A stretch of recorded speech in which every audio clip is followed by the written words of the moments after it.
much time you have when you're skating that fast to react to something like that, right?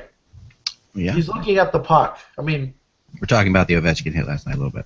Yeah, I mean, okay, this is my problem, and of course, I'll call me biased, but I will not call you biased. Yeah, there you go. Alex Ovechkin has gotten away with this kind of stuff. Yeah. More than a few times. You're just mad about start the show and talk about it. We got Kevin now. Hey, Kev. Oh, okay. Hey, Kevin. We're live. You're mad about the Leo Komarov hit, Mike. That's why you're animated. Well, that's one of a number of things. Children, crying out loud. I'll turn this car around right now and we'll go home. We got to stop. All right. Let's see what Kevin thinks. We will. I'm gonna pull up the hit. I will get it. Okay. And we'll talk about it, but that's really not, I don't know. There you go. All right, so let's start. It's Mike, Kevin, Josh in that order, right? Yep. And it's 2015. What? It's January 5th, 2015. Here we go. I got this. My New Year's resolution, not to get the date wrong once in 2015. That's my resolution. Okay, I'll take that bet. Back in the future was wrong on a lot of things, but anyway. Kevin's silent, just noticeably silent. Yes, I'm just trying to sort it out here. I've got computer issues here, so. Okay. Are you okay? Yep, I'm good. All right, here we go. That's an 8-cookie bet. An 8-cookie bet. All right, I got it. I'm doing it. I got this. Now I'm scared. It's only the first day of the year, too. All right. It's Monday. Hello, Hockey World. It's Monday, January 5th, 2015. I'm Michael Agello. I'm Kevin Allen of USA Today Sports. I'm Josh Rimmer. And I am Eklund, and you're watching the HockeyBuzzcast on HockeyBuzz.com. Welcome back to a new year, kids. This is the podcast where we bring you the news Monday through Friday at 1 o'clock, so you don't have to watch hockey or even enjoy it or look at it or pay attention to it at all. Just watch us, and you'll get all you need, or something like that. Anyway, yes. So I wanted to start with the Winter Classic because Kevin, you were at the Classic, and none of us were, but we all watched it on television. I have to say the Winter Classic is very fantastic to watch on television. I want to throw that out there. I thought the camera angles were amazing. It looked so good on TV. And I have this big TV, and we have a wall like projection TV, so we're sitting there, and I just felt like, man, if I was at the Winter Classic, I would not be able to see this at all. This was amazing. It was something else. But what was it like? What was Washington like? Well, I wrote a column beforehand where I said that the Winter Classic is really not a made-for-TV event; it's a made-to-be-there event. And it really is. Like it's a much different experience when you're there. And I know some columnists have gone after the concept, saying it's kind of run its course and it's not as much fun on television anymore. But the people in Washington who are watching that game don't care how many other outdoor games there have been or will be this season or will be next season.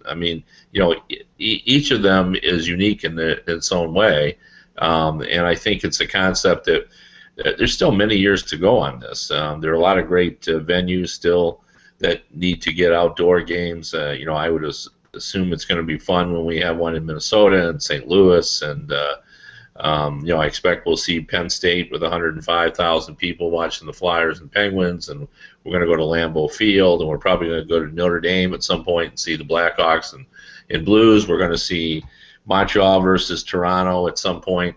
Maybe in the 100th anniversary season. So, the concept is still fun. And I think fans love it. They love being part of it. It's a festival-like atmosphere, and I think it's really well done by the NHL. Like the aesthetics of this year's game with the Capitol building, and a couple of the players commented that it was just cool was the word they used, to skate out from behind the Capitol building and onto the ice. So and it was a great competitive game. Conditions were perfect. You don't have to have snow every time. I think it's fun every once in a while to get a snow globe effect. But I thought this year's game was a competitive game and a real fun game. Yeah, it was. Mike? Let me first lay out the positives. I thought it was one of the best of the Winter Classic games. The game itself.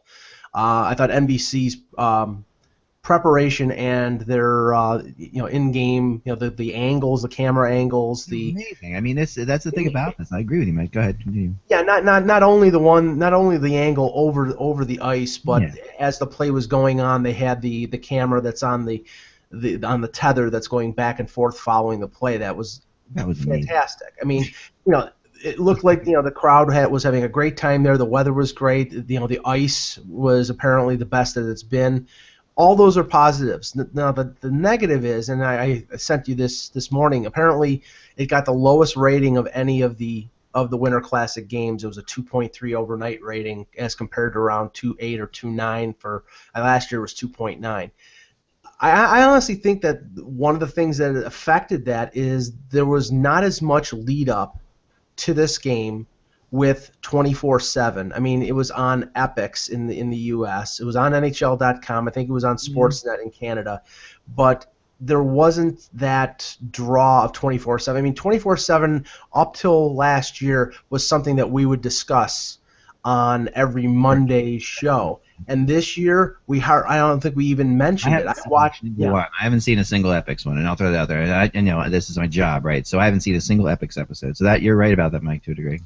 Yeah, I watched like about 5-10 minutes of the first episode, and I'm like, okay, this really doesn't interest me that much, and I stopped watching it. So right. Yeah, as a singular event, and Kevin's right. I mean, you're probably going to have. I believe it's going to be. The rumors are right now it's going to be in Gillette Stadium in Foxborough next year, and the speculation it's going to be Montreal and Boston, and that would be fantastic. And 2017 supposedly Toronto's got the inside track. They're expanding BMO Field in Toronto to 40,000 seats. I hear you talk of Wembley.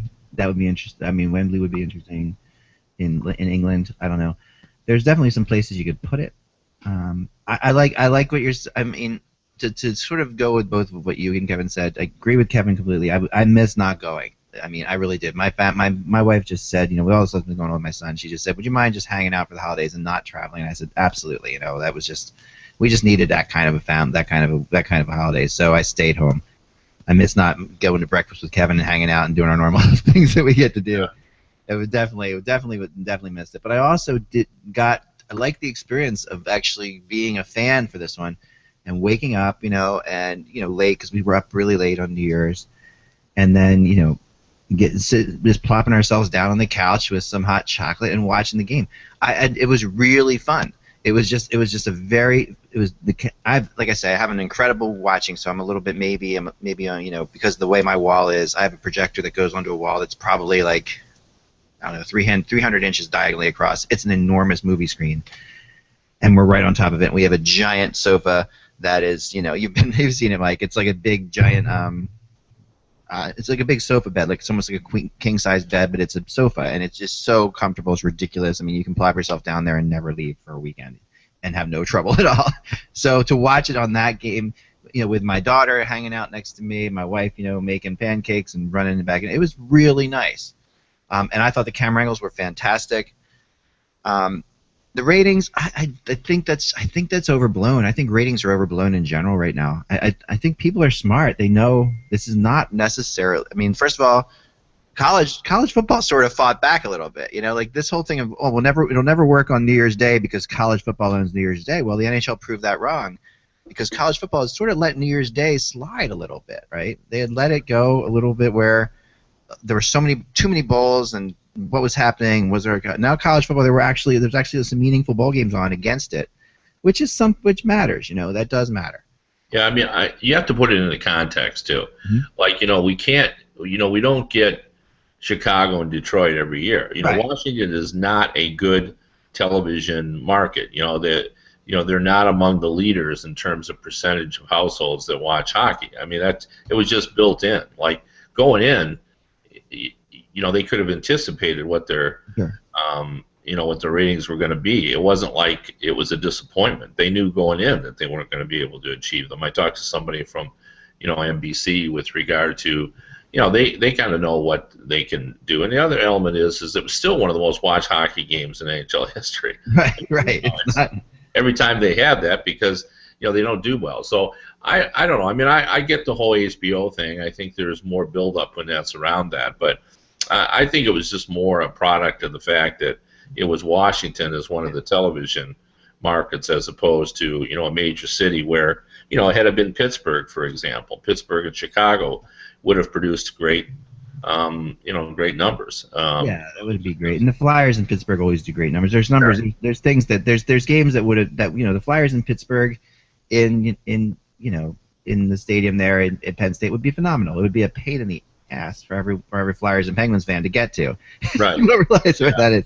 I think NBC won their time slot, didn't they? Yeah, they did. I think they did win their time slot, which is huge. And this is New Year's Day, and it's totally. And like I said, the thing about the Winter Classic is my neighbors were watching it. You talking to people people who don't watch hockey, they put it on. Yeah. And that to me is a great thing, right? So that I'll take that every day of the week. It was a great game, and the Capitals. It was a fun game. I mean, it was a really fun game. I mean, the way it ended, I did feel kind of cheated by the reffing towards the end of that game. I thought suddenly they called it close in the last 5 minutes or 10 minutes of that game, and Jonathan Toews penalty. I don't know what your thoughts were on that one, Kevin. Yeah, I thought it felt like a makeup call. I mean, I have to say that. And it was. Especially given that time at that time too. Like I understood why they were upset. And I think the first penalty called, put the officials in that position because that one seemed. But the problem is, and I just watched an NFL game yesterday, and it was the Cowboys and Lions, and officiating is just impossible. I mean, because you've got human beings trying to do it. So. You beat me to the punch, Kevin. I was going to say I'm waiting for, in a playoff game, a referee calling 2 minutes for hooking and then saying, "Oh, wait a second, that's not a hook." Yeah, It's not going to happen. It happened in the NFL. It's not going to happen in the NHL. Yeah, I mean, those are tough issues. I mean, I kept around this article for the longest time, and it was just people complaining about the officiating and the inconsistency and everything, and there was no names mentioned at just teams and stuff, and I asked people to guess when that article was written, and it was the 1930s. So, we've been going at this for 80 years plus, and it's just impossible, because when human beings are involved, you're going to have error. So, but saying all that, I know what you're saying. That call at the end there, and Jonathan Toews is a classy guy. So he didn't, get too carried away, but it was pretty clear he was bothered by that. Yeah, and any other player, I mean, like you say, Toews handles everything with such high regard. Any other player may have lost it, and it is just another game, and it was such a good game. It was a really well played game. It felt like it had its moments where it lacked, but Ovechkin was flying around. The winning goal was absolutely one of the stranger goals you'll ever see. That was such a weird play, Ovechkin's stick getting broken, Ovechkin screaming at the referee, skating away from the play as the goal goes in. Right. There's no question that Crawford was obviously distracted by what Ovechkin was doing as that shot's taken. I mean, how could you not be? I mean, that's absolutely crazy. Well, you got to give props to Ovechkin for stepping up on the big stage too. I mean, he was a force in that game. There's no doubt about it. It was interesting because. It was the same week, and I'd be interested to get Mike's comments on this too. I watched that Winnipeg-Toronto game, and as I watched that game, I was struck by why would Winnipeg even consider trading Byfuglien? He is such a the whole the focus on when he's in the game is on him. It's really remarkable that you anticipate his next shift and. You see what he's going to do, and he still has that big shot, and it's cringeworthy. When he gets ready to crank it, you see guys going Pelican on you. He's a force. I mean, like I've said it before, when he plays defense, and Mike, I'll let you respond, but when he plays defense, which is what he wants to do, he's one of the top defensemen in the league. I mean, if he's going to make he's going to make the odd mistake. He's going to make the stupid play. That's definitely going to happen, but you're going to get so much more. I mean, like I talked about before, the Flyers game against the Jets this year was actually Byfuglien's career in a nutshell. You know, it was literally like he dominated the first 2/3 of that game. He was putting people through the boards, and then in the overtime he made a bonehead play that cost them the game. But yet for 45 minutes of that game, or even more than that, he was completely in the Flyers' heads, and for a player on a team like Winnipeg that's not even close to a rival, the Philadelphia Flyers, to get into their heads, like you're used to a player on a rival team getting into your heads, but for him to get into their heads like that, I mean, this Byfuglien, if you take away the first, say, month and a half of the season, Byfuglien's like a Norris candidate right now. He's played that well lately, but yeah, of course, you can't take away the first month. He was dominant on Saturday. I mean, but the thing is, he's playing defense, but he's not playing defense. The 2 goals that he set up, the one he was behind the net, went around the net twice, and then fed it to TJ Gagliardi in front of the net, and then the second one, he walked in from the point and scored from like 5 feet. So he's a defenseman who's not playing defense. He's Sergei Gonchar. He's basically playing like a rover. A little bit like PK Subban too, like a little of PK Subban in him as well. Right. I mean, it works, but it's not the prototypical defenseman. And I mean, honestly, he also took advantage. And I'm not making excuses for Toronto because they have played hideous in the last week. They played 5 games in 7 nights, lost 4 of them. And that was the second of back-to-back games without Lupul, without Kadri, without Peter Holland. And they walked into Winnipeg and got dominated by the Jets, who, you can't complain if you're the Leafs about having injuries because the Jets have their top 4 defensemen and Evander Kane out. But the Leafs really didn't show up past the 2-minute mark of the second period. So, but Byfuglien, not taking anything away from Byfuglien, but what Kevin was talking about, if Byfuglien was amenable to staying in Winnipeg, I wouldn't trade him. But the question is whether after next year, he'll re-sign. And if they don't know for sure whether they can come up with the amount of cash that he would want, or whether he wants to stay in Winnipeg, then for their own self-preservation and for their organization, they have to make that deal. But if you look at what's going on in the World Juniors right now, where Winnipeg has 6 prospects, including Patan and Ehlers and a couple others. They got a lot of young guys in the pipeline. So trading Byfuglien, they're probably going to want to get a player who's can play right now and not prospects and draft picks for Byfuglien. Oh yeah, they got to get a lot for him. I mean, he's extremely valuable. Yeah, and the other thing about Byfuglien too is, other than Gordie Howe, there are no perfect players. No.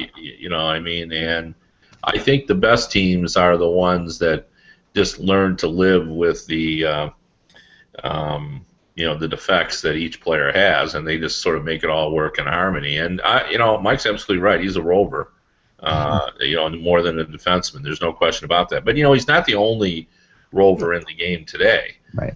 And Paul Coffey was Hall of Famer, and he was a rover for a lot of his career. He liked to jump up in the rush and. That defense was of secondary importance, but that was the product of his team as well. But I guess my point is that you can accept the fact that Byfuglien has some deficiencies defensively if he can have the sort of impact that he does with the other tools that he has. Oh yeah, no, for sure. Now we are also going to get into the World Juniors, of course. I want to do it mainly tomorrow though, because Russ Cohn will be on with us tomorrow, and he's World Junior guy. There's no two ways. I mean, as far as knowing the prospects, I'm going to give Russ some props though, because I actually yesterday I had this thing where I had to take the kids to something, and then I forgot the snack. Like I was in charge of the snack, so I had to go home and get the snack and drive back. So I was in the car for a good hour and a half. Listening to Russ's Prospects Radio on XM, which was taped before the World Juniors started, and in that conversation they were previewing the World Juniors, and I'm thinking this is a little unfair for these guys, that they're throwing this on the air right now. This thing is like the U.S. has already been eliminated, and this is taped beforehand, and they were nailing it with who to look for in the tournament. These guys are unbelievable. Shane Malloy and Russ Cohn, they were unbelievably incredible. We'll talk about it more tomorrow. But the one guy I had to talk about, the guy who impressed me the most, and the guy who just didn't get enough ice time when all was said and done, Kevin, was Dylan Larkin. I mean, just this kid was phenomenal. Yeah, was dominant. at times, and I know the Red Wings were there in full force, and I gotta believe, this is not based on any inside knowledge, but let me phrase it this way: if I was running the Red Wings, I'd be making an effort to sign Dylan Larkin right after this first collegiate season here.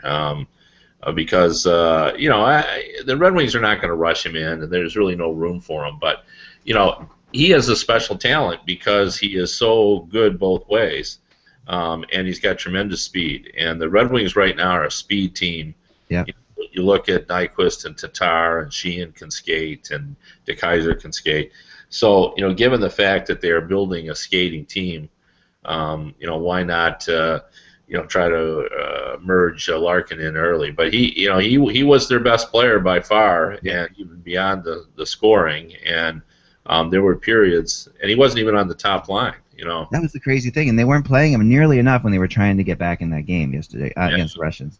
Yeah, he's a special player. I think the Red Wings thought he could be, a second to number 2 center. Yeah. But now I bet why couldn't he be a number 1 center at some point? So yeah, he could be. He's one of those guys. The rare thing that you see of a player who looks like he's playing downhill. Like he literally looks like he is always moving forward, in every situation, and never looking back, and is just going balls to the wall. I mean, that's what he does. That's the way he plays the game, and you just don't see this in this tournament. He looked like he was 2 or 3 years older than a lot of the other players. He just looked like one of those guys that you would see out there playing, and his excitement level, his energy level, a little of Zach Parise in him. I got a little bit of that sort of as went on, but in a different way. Just a little of Jordan Eberle. There's a lot of stuff that he did that just completely struck me as wow, this kid. And the Red Wings comparing to Valtteri Filppula, because he is a center and he is a two-way guy. Yeah.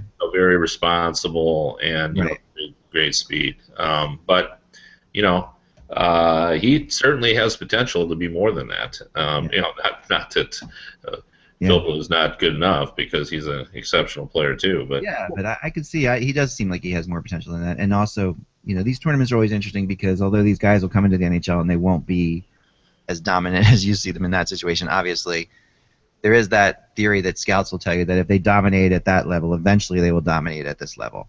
That's not necessarily true. I mean, Patrick Eaves was a terrific World Junior player, and there have been a lot of instances. But I know what you mean. The stars in today's game have been stars at the World Juniors, but I don't think it necessarily follows that the big-time players in the World Juniors always are big-time players in the NHL. Well, I know a couple teams that are very very pleased with what they're seeing at the World Junior right now, and Buffalo, with they have Hudson Fasching from the U.S. And I think it's J.D. Comfer, who's another U.S. player who both I think they impress me. But Sam Reinhart has played fantastic for Team Canada on a line with Max Domi. And number 2 pick overall. I mean, he's obviously somebody that Buffalo is going to build around starting probably next year.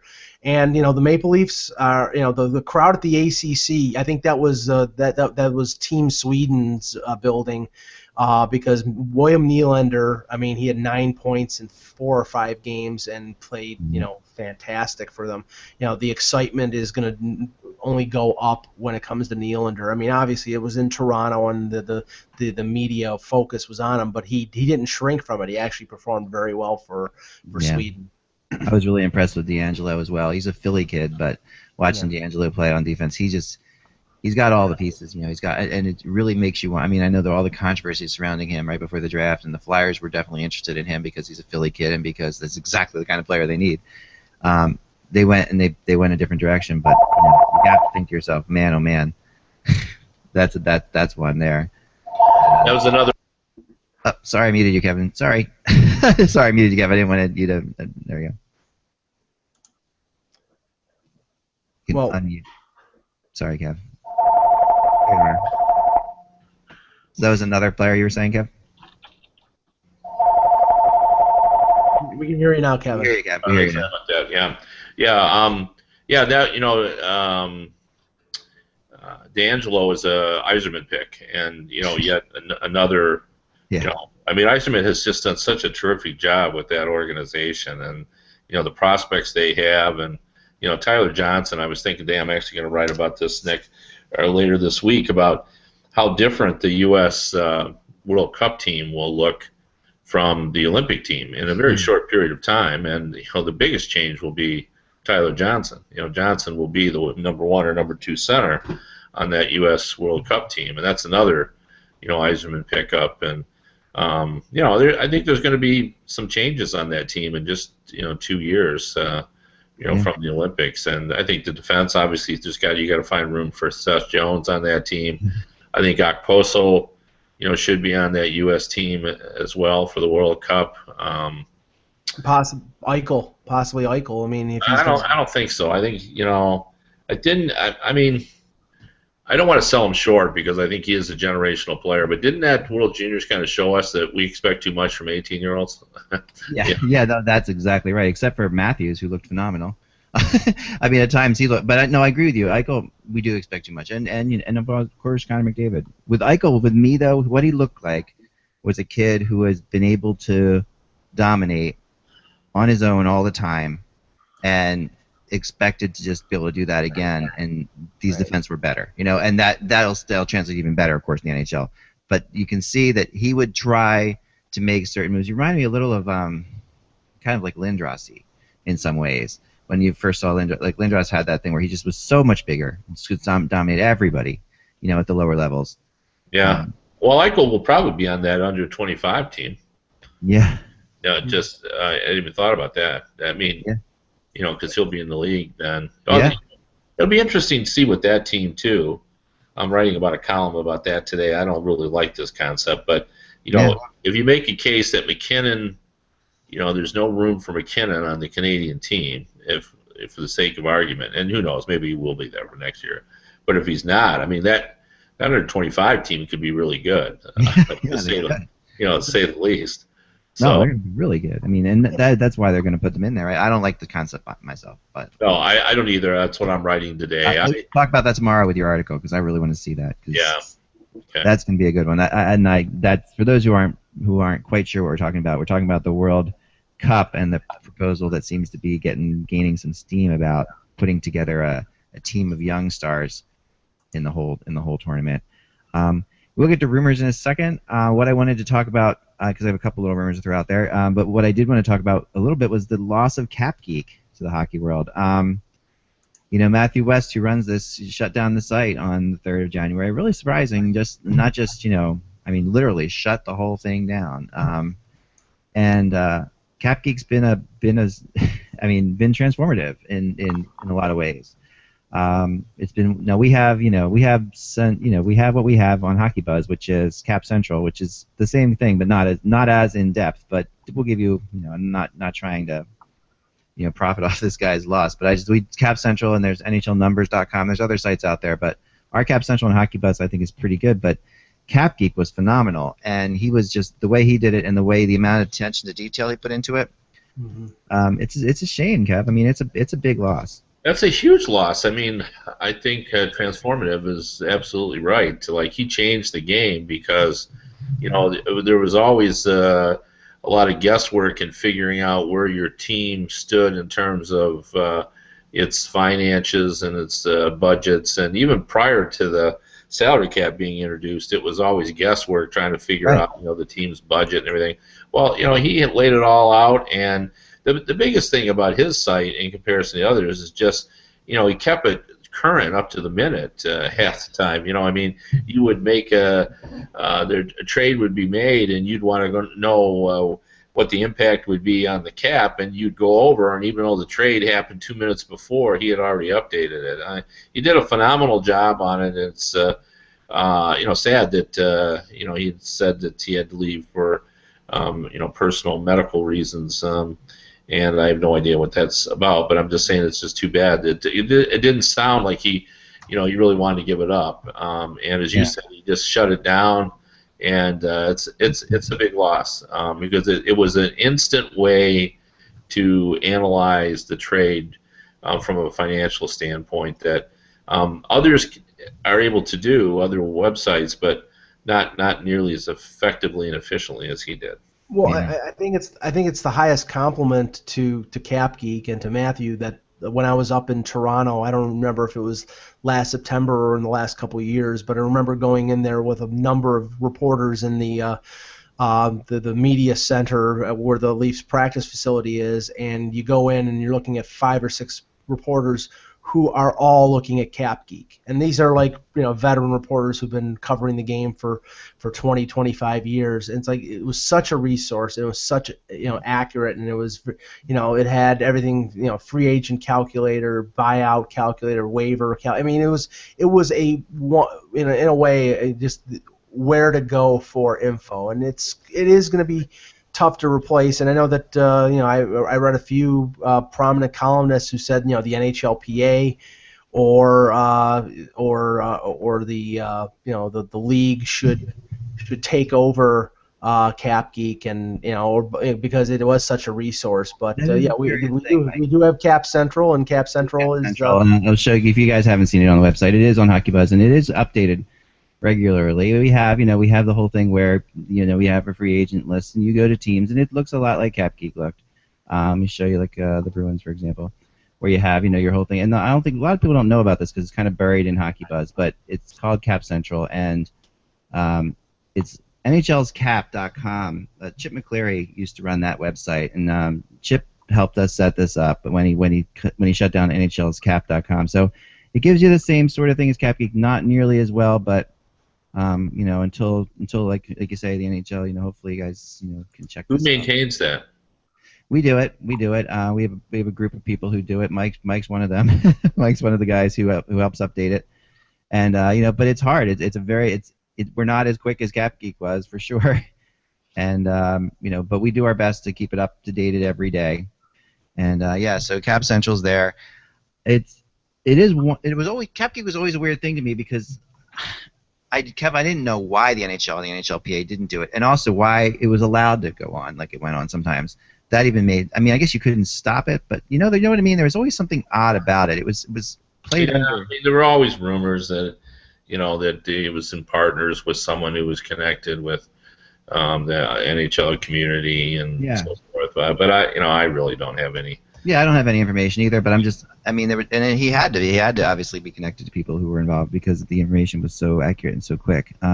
So whether it was 1 or 2 people or whatever it was, but yeah, I think that.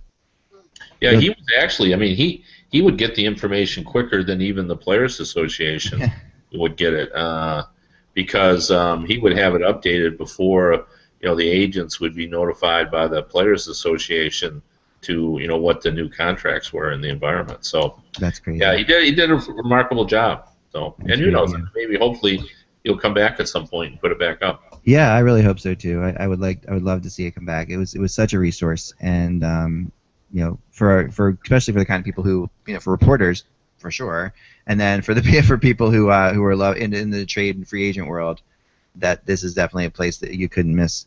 You wouldn't miss it. It was just, and that's a lot of HockeyBuzz readers, so I know a lot of people are going to miss it for sure. A couple rumors to throw out there for you guys. One I heard yesterday. I wanted your opinion on this, Kevin and Mike and Josh as well. That the Avalanche had entered the Tyler Myers sweepstakes, and we've heard Ryan O'Reilly rumors, but that Ryan O'Reilly was involved in this trade, and it took me by surprise a little bit when the first person told me, but then I had 2 other people, one I really trust out in Colorado, say that it was definitely on the radar. What are your thoughts on something like this, Kev? Well, the one thing I would say about when you're building a team, rebuilding a team, you can't have everyone in the same age grouping. That doesn't work in terms of the budgeting. You need to have you can't have 18 players who are in the 18 to or 20 to 24 age grouping. So, if you get someone like O'Reilly, that would make some sense to try to, build the team that has some guys that are, outside the area where you're, now building the foundation from. So, and he's an excellent player. If it's a good fit for Colorado, it would be. They need help in that regard. The problem I see is that the competition is going to be stiff. There are so many different teams, but why wouldn't they be? I mean, and O'Reilly. I mean, when you think about the competition, that's a good name to be putting out there. I mean, and they have to, of course, be able to know they can keep him. He's got contract issues. I would think Buffalo would want to be able to talk to him moving forward before they would make such a deal. But of all the names I've heard mentioned, that's one of the better ones. That's one of the ones that this is a definite top 6 forward. Well, he has another year before he's an unrestricted free agent. He's an unrestricted at the end of next year, which if there was a deal between the Sabres and the Avalanche, they would have that year to be able to lock him up. And the thing is, the Sabres will have tons of cap room to be able to pay him what he's probably been looking for. And the thing is, it makes a lot of sense because, if the Sabres fall into that, McDavid, Eichel slot and get one of those two players, and they have Reinhart and they have Girgensons playing up the middle, O'Reilly has the flexibility to play center or wing. He's played wing with Duchesne. He played wing last year. So having a young player who's in his mid to late or or early 20s, excuse me, he would be able to fit in with the Sabres, and they would have a player who's got a significant cap hit, which would keep them above the cap floor. So I think it's feasible, but I think there are, just as Kevin said, there are many interested parties in Myers. There are many interested parties in O'Reilly too, and the value for the Avalanche for him being able to play center will bring in teams like Toronto, who have long been interested in O'Reilly. So, I think there'll be a lot of playing around from both teams, trying to get the best possible offer for both players. Just seemed to me like one of them made sense. The other was, of course, we haven't talked about since it happened, was the Dave Perron deal, which I guess you guys talked about on the podcast. I couldn't do last week. And I think my son's stuff's mainly done now, so I should be able to make all podcasts moving forward. Hopefully, we'll just knock on wood there. This is this Perron. Kev, I like this trade. I like the Dave Perron trade for the Penguins. Yeah, I do too. They're a skilled team. They're an offensive team. They're a puck possession team, and that's the team he'll fit best in. Steep price, first round pick, but. Yeah. When you're the Penguins and you're picking where they're going to pick, it feels like a second rounder. So, I know that's ridiculous, but, that pick is not, what I'm saying, is not going to be in the top 10 or top, 15. So, I think this is, like, he must feel like he hit the lottery. I know. Because this is really a good situation for him to be in. He goes from the Oilers to that, but I like this trade. This goes back to what I was saying. Like, he certainly has warts as a player, but the Penguins just need some scoring and they need some skilled guys to play in those top 6, and he can do that. He's pretty skilled, as we all know. And he's already fit in. He playing with Crosby, gets a goal in the first game. He's a very skilled player, but the one benefit from that deal from the Pittsburgh side is that Perron is under contract through next year, and I think he's making less than $4 million. So they can fit him under the cap this year because of the injuries to so many players, including Dupuis, and the long-term injury exemption that creates the room so that they can fit him in. And they really didn't give anything of significance off their roster. All they traded was Rob Klinkhammer, who they just got from Arizona. So it's a really good deal for Pittsburgh, and it gives them another skilled forward. That's the top 6 forward that we've said. Kevin, you and I have said all year that they were one top 6 guy short. Now they got that guy, and if they can get their other players like Hornquist healthy, they'll be a force in the playoffs. Oh yeah, they're gonna be, and also the price. This was the first setting of the market for the trade deadline, right? We had David Perron, a first-round draft pick. Okay, so now we go to Antoine Vermette, and there were other teams that were involved in this Perron thing. It wasn't only the Penguins, obviously, and I heard 2 of the teams that were involved were the Islanders and the Canadiens, they also now can turn to Vermette. Vermette is a slightly different kind of player, but I think should be in the same ballpark, right, Kev, as far as price goes?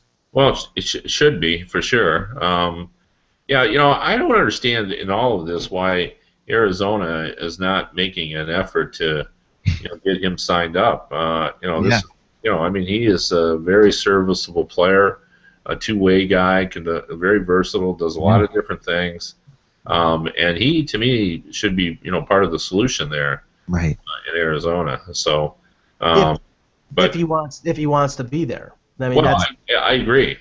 No, that's true. That's probably that probably is the big X factor in this whole thing, but we don't know. Well, yeah, I guess, but if I'm Vermette, I want to be wherever they're going to treat me well and give me a prominent position, which they do in Arizona, because he really has not had the measure of respect that he should have, given all that he can do for a team. He's never really found his place. So if the money was right, I don't know why he wouldn't want to stay there, because go ahead, Mike. I know it's not a very frequent scenario, but if he is interested in re-signing in Arizona, I mean, one thing that it does if they do trade him is it gives him a place to show his wares. If he goes to a playoff team like Nashville or the Islanders or Montreal and has a really good playoff, then that's just going to increase his price in free agency. He could very well turn around and re-sign with the Coyotes, allow the Coyotes to get a first-round pick or get a prospect or two for him, and then go back and do a Keith Tkachuk and re-sign with the Coyotes if they offer. Think about that, though. It almost never happens, No, I know. It happened with Matt Molson last year. It did, and everybody knew that right away. That was a kind of a common thing. Oh, Matt Molson, he's going back to Buffalo, and everybody knew Keith Tkachuk was going to go back. There's something about when you go to a team and if you have success on that team in the playoffs that makes a player actually want to stay on that team. Yeah. They're like, okay, I like it there. This right. Ginla's a good example, right? He goes, he couldn't get him out of Calgary to save their lives. They tried to get him to leave, He finally goes. Now he's okay playing anywhere now. He wants to play where he learned that there is another side of the grass, so to speak. Yeah, and I mean the team that's been most connected to Vermette in terms of rumors has been Boston. I know that Elliot Friedman from Sportsnet mentioned it this morning on a radio broadcast I was listening to, and the thing is, it makes sense with the connection to Peter Chiarelli, who was assistant GM back in the Ottawa days, so he knows Vermette pretty well, and Boston is looking for top six forward help. And what's funny about that is I question how much he likes Vermette, because back then those weren't great days for Vermette. If you go back to when Vermette was in Ottawa, not the Vermette that we see now. I mean, it was a little bit. He was in and out of the lineup at times. He was up and down. So I don't know that plays into it. And Boston, if they're going, I mean, like I wrote today again. Jeff Petri as well. Is another person on the radar for the Bruins. The Bruins have salary cap issues. I don't know how they're going to do this. How they're going to bring in Vermette or Petri or anything. But, I do hear the Bruins are trying. So, I mean, the Bruins are an interesting team because here you have a team that everybody keeps, how often have we said, well, the Bruins they'll get in the playoffs. They'll make the playoffs. And now they keep losing, and they lost to Carolina yesterday, I've officially stopped saying that, by the way, and I was one of those that have said all along that I thought, well, sooner or later they'll get in. I'm not saying that anymore. Okay, good. I'm still saying it. I'm a little stubborn. Granted, Chara is not Chara. At least he's not playing like Chara right now. Seidenberg is getting older. They're not the depth of scoring is not as great as it used to be. Guys like Krejci have been hurt. Lucic is not playing 100%. I mean, all these things are the Boston fans are a little worried because Bruins fans are going crazy. No, don't say worried. They are going crazy. I've been talking to some of them up there. I'm like, we can get Ty on Friday. I mean, the Bruins are ready to tear. Bruins fans are ready to tear this mother down. They've had it. Well, and this is a team that's been to the Stanley Cup twice in the last 3 years or whatever it is. They are ready to just trade Bergeron, trade Krejci, trade them all. Okay, then Dave Nona should call Peter Chiarelli right now, because if there's a fan base that's more panicked than Bruins fans, it's probably Maple Leafs fans right now. So there you go. I know it's interesting. It continues and continues and continues to baffle me.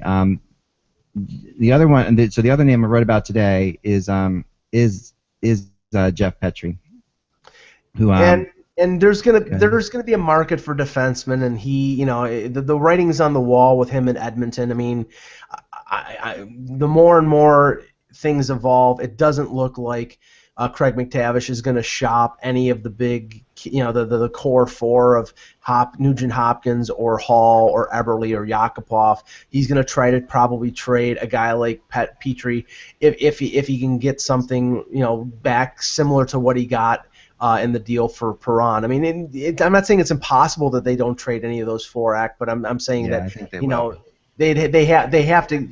Those deals are more likely to happen in the summer unless he can get talent for talent. And I don't know if a lot of teams are going to be willing to make a talent for talent deal right now. Yeah. Petri, what are your thoughts on him, Kevin? Well, I think he will be valuable, and I've just finished my top 20 free agents for next summer. He did make my list. I talked to several scouts about him. Everybody thinks he's actually playing pretty well for them after a slow beginning. He's still relatively young and still has some upside. So I would think they could do pretty well for him. I don't think they'll get a first-round pick, but I think they'll get a decent prospect if they want to move him. And I think he'll do pretty well in the free agent marketplace because he's younger and given, we've talked about this before, but I believe that most of the problems with the Oilers players is the culture of non-winning in Edmonton, that they just need to get with a group that knows more about winning. I think the same would be true for Petri. He's got, as I mentioned, he has success in his DNA. His dad played for a world champion Detroit Tigers in ¡84. That's right. He's been around success his whole life. So I would think if he could get with an organization that has had a lot of success, that I think his development would take a step up. Why wouldn't he be part of the solution? Like in Edmonton, that's another situation where all the things they need. I've not heard. The people that I've talked to weren't absolutely convinced that he wasn't going to get re-signed. So. I mean, he's still possible.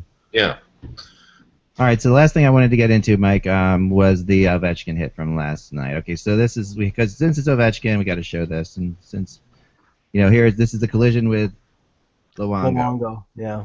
I really don't think this is anything. I'm gonna throw this out there. I honestly don't think this is illegal. We'll go with some news also with Josh at the end here. But I didn't see anything. I mean, Luongo's out. Way out of his net here. Ovechkin's looking at the puck the entire time. And you're skating that fast, Dak. Like, do you know how hard it is to make a quick decision to get out of the way? And he does try. He does try a little bit to get out. And he loses his balance too. Look. Right. Yeah. So I mean, it's I don't know if this is this being reviewed by the NHL or no. I haven't heard anything about it being reviewed. Yeah, I haven't heard anything either. I'm just saying in terms of. Alex Ovechkin, he's not a repeat offender because he never gets suspended. But he's had this. Didn't he get suspended last year? He's been suspended a couple times. Yeah. I haven't heard he suspended at least twice. I can remember. If he's been suspended before, then I don't understand why he wouldn't have been under.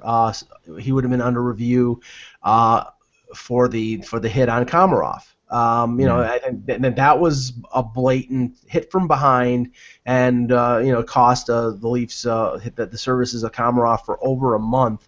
Whereas if it was somebody like a Matt Cook, he probably would have been suspended for 10 games.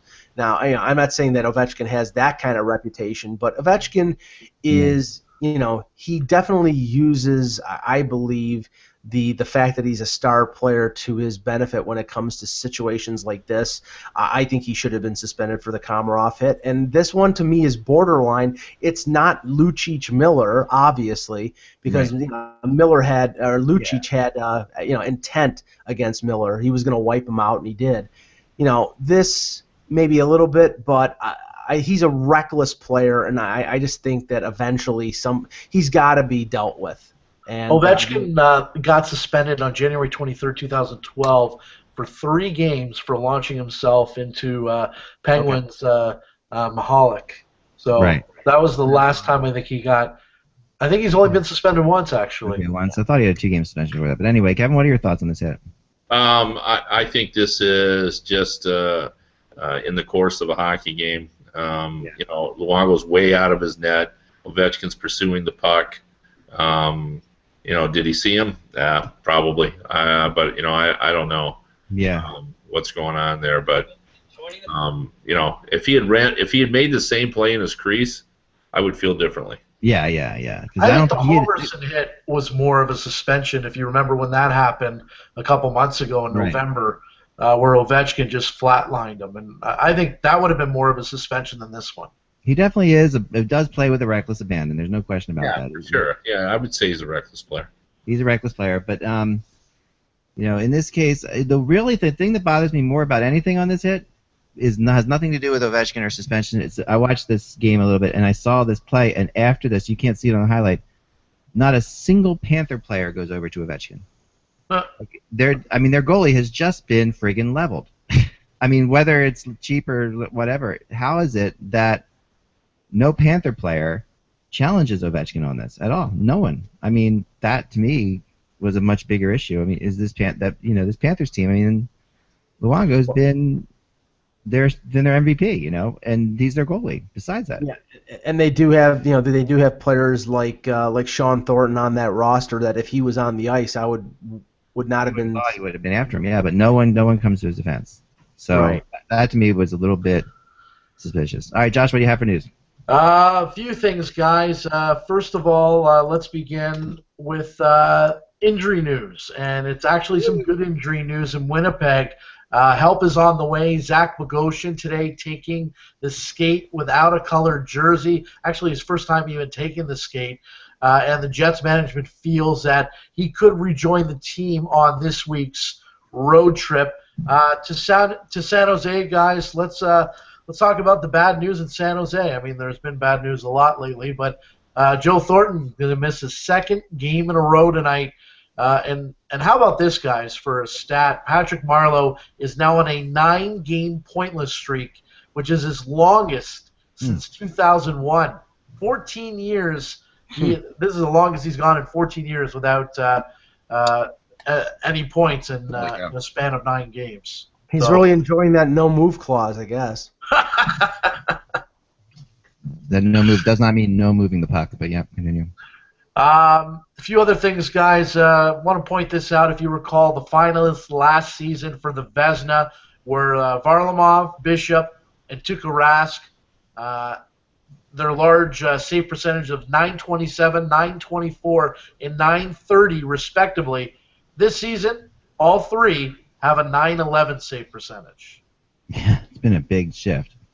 Been a big difference. I agree. And at this point, I don't think any one of the three will be, well, maybe an outside shot for Bishop because Tampa is winning.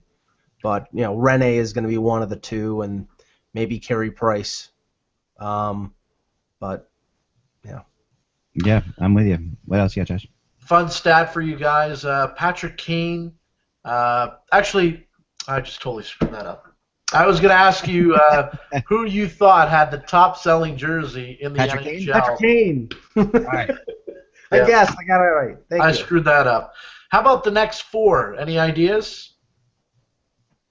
Who had the best-selling jersey in the NHL? We did this a while ago. I'm trying to remember. We did this a while ago, and I'm trying to remember who they were. Because you did do this? We did do this a little bit ago. You might not have been here, but I love this stat. Who are they? Give us who they are. Number 2, Crosby, no surprise. Right. 3, Jonathan Toews. Number 4, Henrik Lundqvist. And number 5, Alex Ovechkin. Yeah, Ovechkin's still up there. Let me add something. No Jurgensen jerseys were top sellers. Let me add something, Ak. On the AARP report, Jaromir Jagr scored a hat trick on the weekend, and against the Flyers. Woo. Yes, and Scott Gomez had a few points in that game as well, and Jaromir Jagr scored his 714th career goal. I know that there was a graphic on Hockey Night in Canada that showed that he's older than Babe Ruth, and he scored his 714th goal at age 42, and Babe Ruth had his 714th homer at age 40, I believe. Babe Ruth never came back in his own zone. I was going to bring this up too, Ek, in the ongoing bet. As you know, Richards is no longer on a pace for 50 points. But I just read an interesting stat that Toews, Kane, Hossa, Sharp, and Richards, when you compare their even strength scoring, Richards is number 1 out of that group. Huh. Wow, So, I never would have expected. I'm still sticking with my bet. I think he's going to get 50. Yeah, he scored a weird goal last night. Hosts is sharp behind Brad Richards in even strength scoring. Even strength. Well, yeah. I mean, Brad, he has looked better lately. He's coming into his own in Chicago for another one of his 9 lives. I'll give him that. But one thing that's going to hurt a little bit is that Chris Versteeg is out with for a month with I think it's a hand injury, and he had been playing with Kane and Richards. So that was the funny. That's terrible to say, but this is I want to say something before we go. During the Winter Class, you wouldn't have seen this guy because it was on TV. But when Versteeg gets hurt, man, I keep hitting my microphone. It's like my whole podcast room was changed while I wasn't here. I think my daughter is secretly doing a podcast or something like that. Everything's been moved around. So on the Winter Classic, when Versteeg gets hurt and gets his hand hit, he's obviously wincing in awful pain. And the announcers on NBC are like, he looks fine, he's okay, yeah, he's no problem, he's all right. And they keep repeating how great he looks as he's walking off the ice in agonizing. I think to myself, he's not that good. He's not. There's something wrong with him. He looked like he was in a lot of pain. He was just, he's going to be fine. You can tell he's absolutely fine. There's nothing wrong with him. He's looking good. He's absolutely great. And also, I'm not in any pain. No. No, I'm not in any pain at all. I don't need that arm. Josh? I got 2 more things I want to bring up. There was a familiar face today at Devils practice, and a lot of people, with everything that's been going on in New Jersey, were kind of like, what's going on here? Because Jacques Lemaire showed up today at practice. And with everything going on, with how many coaches they have on the bench, people were running around trying to find out what's going on here. What's going on here? Everyone going to Lou. Lou saying that he was scheduled to come in right after the new year. Obviously, Jacques is a personal special person in so many ways. Sorry, I'm reading this wrong. He's a personal. He's like his second, I guess, his right-hand man. Cousin once removed. Come on. Yeah. He's the guy that the BFF. all the time Lamorello's speaking to and bouncing ideas off of him. Right. And Jacques apparently was supposed to be in and have a good chat and watch practice, but a lot of people were up in arms when they saw him because, I mean, would they add an 8th coach to the bench? I mean, a lot of people were wondering if that would. There's plenty of room. There's no truth to the room that this current Devils team is next year's Devils alumni team either, because that's also what I've heard. Well, I got one other thing on that, the alumni, and it's kind of a bit of a rumor, and it was mentioned to me on the weekend that not to be surprised if you see Jaromir Jagr wearing a Penguins uniform again at the end of the year. I don't know if this is his last year. Well, that's a discussion for an entire show. Yeah. There's a lot in there because that's I mean, I've heard it's possible, but the way things went down when the Flyers signed him, Penguins weren't too happy about that. Yeah. But I mean, is this his last year? Has he said anything about coming back after this year? He's not. Yeah, he said he's not going to stop playing at all. From what I've heard, he's never retiring. Are you kidding me? He's not. Why would he? He just had a hat trick. Yeah. He's still fine. I mean, he's still scoring. LeCavier's also picked it up, guys. So before you know it, I mean, I think he's definitely trying to get traded, and he's realized that he's going to have to score goals to get traded. So LeCavier is doing his best to get the heck out of Dodge.